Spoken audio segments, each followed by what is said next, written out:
Hey everybody, in today's walk down memory lane, we're going to go back to the spring of 2015 and Motorcycle USA's Superbike Smackdown X.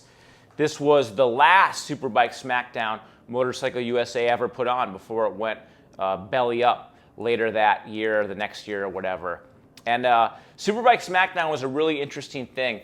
The owner of our company, Don Becklin, and my boss back in the day, Ken Hutchison, they originally came up with this idea. And the whole premise of Superbike Smackdown was to take all the most BA sport bikes from that model year, put them together, test them on the street, test them on the track, and really break down the nuances of every motorcycle so you guys and girls at home knew which superbike you needed in your garage. And you know, we took a lot of pride in doing these tests. They were a lot of work to put on, and we spent a lot of money renting a track, getting test riders, getting everyone on the same page, making sure we had data acquisition so you know we could actually separate fact from fiction. A lot of motorcycle magazines don't do that these days. And we really took pride in setting a high bar, and even to this day, like, that bar is still the highest bar there is.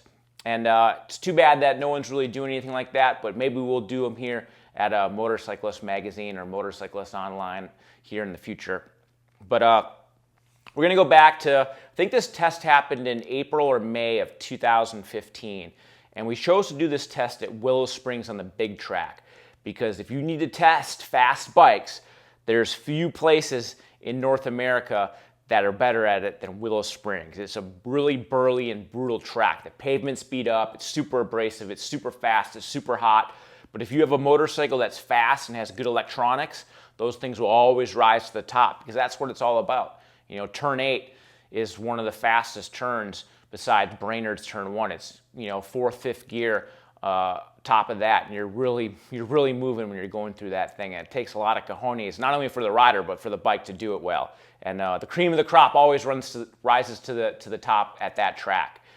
For that test, we were using Bridgestone's Batlax R10 tires, I believe, the dot race tires, and they work great. I remember the Bavarian bike narrowly kind of almost aced the R1 that year just because it's got such a monster motor, and that Willow Springs is all about monster motors. But you know, in the end, Yamaha's total integration of every component, from the chassis, engine, electronics, this thing really was and still is the total package. Even fast forwarding to 2018, this thing's still very much the bike. So without further ado, we're going to bring it back to that final Superbike Smackdown X at Willow Springs. Enjoy it, guys. Make sure to leave a comment on this video. If you want to check out my professional work, check out motorcyclistonline.com. That's where all my written articles and reviews and features are going to be. And make sure to log on to the interwebs. Subscribe to Motorcyclist Mag on YouTube. There's going to be a lot more video content coming out on that channel and this channel as well. So make sure to subscribe, stay abreast of everything, leave us a comment, and we'll see you guys next time. Ride safe. After years of getting bullied at the circuit, Yamaha gets serious about the superbike class with this cross-plane YZF-R1. For 2015, engineers gave it a full overhaul, incorporating an array of authentic MotoGP technology gleaned from its factory racing effort.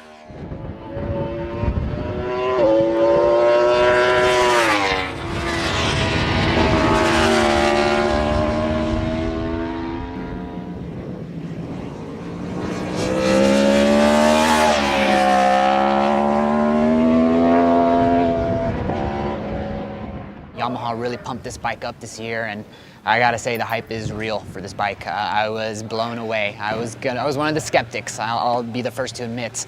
But after spending the day on this thing, very, very impressed by everything that Yamaha's done with this bike.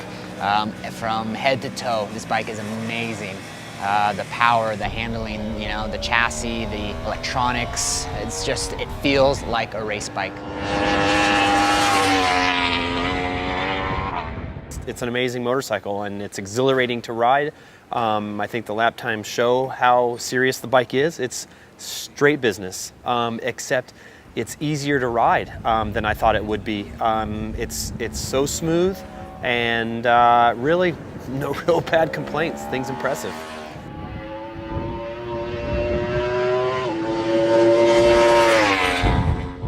The ergonomics are quite small, so if you're in like the 5'5" and under club, like you're gonna be super stoked about this. If you're like 6 foot and over club, not so much.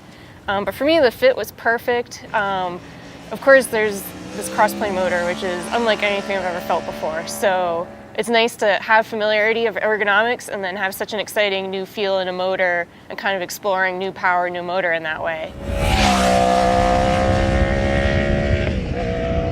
Power's good. It's not the fastest thing on the road, but the power is very, very good, and it transmits it to the rear tire. I can't even believe how well it does. Even on worn out Bridgestone tires, like the thing just like, it would not spin, it would not move, it just hook up, it drove off. Again, the Yamaha's close ratio transmission and final drive gearing really pay dividends. That thing's always in the right gear. It's always in the right part of the power.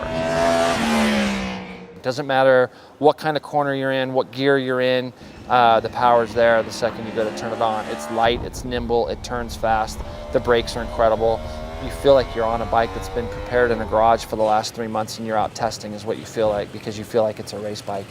If it wasn't windy here today, I think that my lap times would have been a couple seconds quicker on each bike, but that would have probably taken me into the 22s on this particular bike.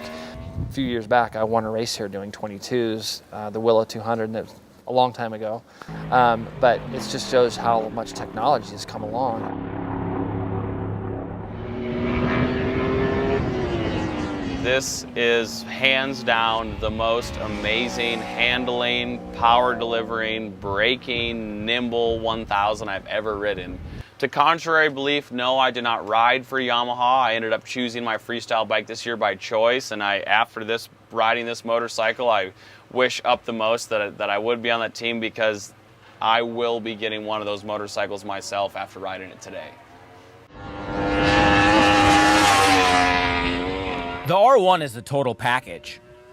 True, it doesn't have the sheer brawn of the BMW, but it does offer superior synergy between each and every component, equating to a super fast track weapon.